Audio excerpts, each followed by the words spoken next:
नमस्कार। आज हम वॉल्टर आइजैक्सन की लिखी स्टीव जॉब्स की मशहूर जीवनी के जरिए उस इंसान की दुनिया में उतरेंगे जिसने तकनीक को हमारी जिंदगी का मतलब एक अहम हिस्सा बना दिया। बिल्कुल। और ये किताब सिर्फ कामयाबियों की लिस्ट नहीं है। ये स्टीव जॉब्स के विजन, उनके थोड़े मुश्किल स्वभाव और उस विरासत को समझने की एक कोशिश है जो आज भी हमारे आसपास है। तो चलिए देखते हैं ये किताब क्या खास बातें बताती है। अच्छा, तो शुरुआत उनके बचपन से करते हैं। 1955 में जन्म हुआ, फिर उन्हें गोद लिया गया। कहते हैं स्कूल वूल में ज्यादा मन नहीं लगता था उनका। हाँ, औपचारिक पढ़ाई से थोड़ा दूर ही रहे, पर इलेक्ट्रॉनिक्स और डिजाइन में काफी दिलचस्पी थी। और वहीं स्टीव वॉजनियाक से दोस्ती हुई उनकी। हाँ, और आइजैक्सन इस पर काफी जोर देते हैं कि कैसे ये जो सिस्टम से थोड़ी दूरी थी और चीजों को अलग ढंग से देखने की चाहत, उसने उनकी सोच को बनाया।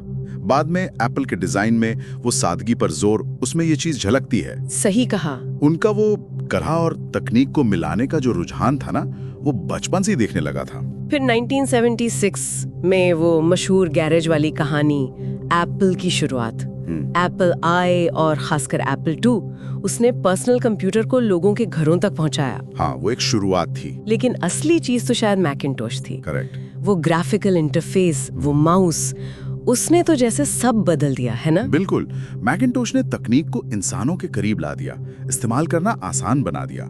लेकिन इसी दौर में जॉब्स का वो पहलू भी सामने आया जिसका जिक्र किताब में बार-बार है। कौन सा पहलू? उनका वो परफेक्शन को लेकर जुनून, जो कभी-कभी दूसरों पर बहुत हावी हो जाता था। नतीजा ये हुआ कि उन्हें अपनी ही बनाई कंपनी से निकाल दिया गया। अरे, ये तो बहुत बड़ा झटका रहा होगा उनके लिए। किताब क्या कहती है इस बारे में? क्या ये सिर्फ उनके बर्ताव का नतीजा था? देखिए, आइजैक्सन दिखाते हैं कि मामला थोड़ा पेचीदा था। जॉब्स का मुश्किल स्वभाव तो एक कारण था ही, लेकिन साथ में कंपनी के अंदर की पॉलिटिक्स, बोर्ड का प्रेशर कि भाई बिजनेस कैसे संभाला जाए, ये सब मिला जुला असर था। पर हाँ, ये उनकी जिंदगी का एक बड़ा टर्निंग पॉइंट जरूर था। एप्पल से निकलने के बाद उन्होंने नेक्स्ट शुरू की। सुना है तकनीकी तौर पर बहुत आगे थी। हाँ, तकनीकी रूप से तो शानदार थी, पर बहुत महंगी थी और बिजनेस के लिहाज से उतनी सफल नहीं हो पाई। और फिर एक और चीज हुई, उन्होंने पिक्सार में पैसा लगाया। पिक्सार, एनिमेशन वाली? ये थोड़ा अलग नहीं लगता?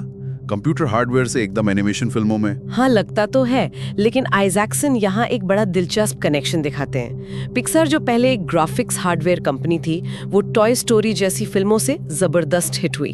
अच्छा, तो ये दिखाता है कि जॉब्स सिर्फ हार्डवेयर या सॉफ्टवेयर नहीं समझते थे, वो कहानी कहने की ताकत और कैसे तकनीक उसे बेहतर बना सकती है, इस चीज को पहचानते थे।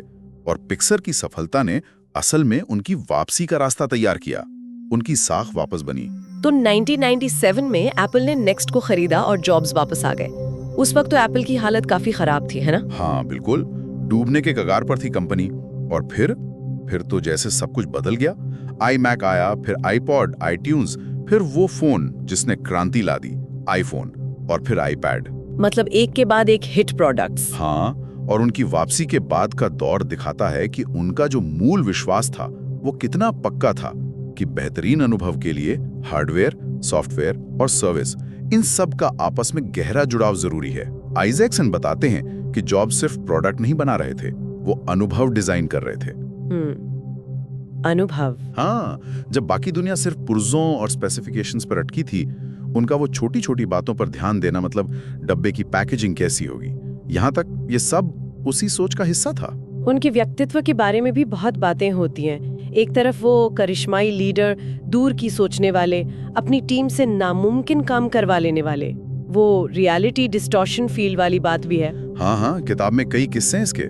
इंजीनियर्स कहते थे ये नहीं हो सकता, और जॉब्स उन्हें किसी तरह यकीन दिला देते थे, या कहें मजबूर कर देते थे कि वो कर दिखाएं। लेकिन दूसरी तरफ वो बहुत कठोर हो सकते थे, बेसब्र थे, कई बार तो मतलब काफी क्रूएल भी लगते थे अपने बर्ताव में। आइजैक्सन की खूबी ये है कि वो उन्हें हीरो या विलन नहीं बनाते, वो एक जटिल इंसान को दिखाते हैं जिसमें कमाल की प्रतिभा भी थी और गंभीर कमियां भी थी। फिर 2003 में उन्हें कैंसर का पता चला और 2011 में उनका निधन हो गया। लेकिन इस दौरान भी वो काम करते रहे। हाँ बिल्कुल, और आइजैक्सन इस दौर को भी बहुत ईमानदारी से दिखाते हैं। उसमें इस बात का भी जिक्र है कि कैसे उन्होंने पारंपरिक इलाज शुरू करने में थोड़ी देर की, लेकिन बीमारी से जूझते हुए भी आईफोन और आईपैड जैसे प्रोडक्ट्स दुनिया को देना, ये उनके जुनून को दिखाता है। उनके जाने के बाद भी उनकी बनाई कंपनी, उनकी सोच, उसका असर तो आज भी हम सब देख ही रहे हैं। सही बात है। तो कुल मिलाकर देखें तो ये किताब एक ऐसे इंसान की कहानी है जो जुनून से चलता था, परफेक्शन के लिए किसी भी हद तक जा सकता था और जिसका विजन बहुत मजबूत था, भले ही उसका रास्ता और उसका व्यक्तित्व विवादों से भरा रहा हो। और आइजैक्सन की ये किताब सिर्फ जॉब्स की कहानी नहीं है, ये एक सवाल भी छोड़ जाती है।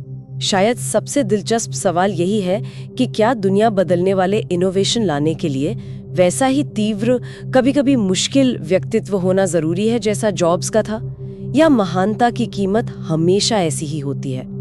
इस पर सोचने के लिए बहुत कुछ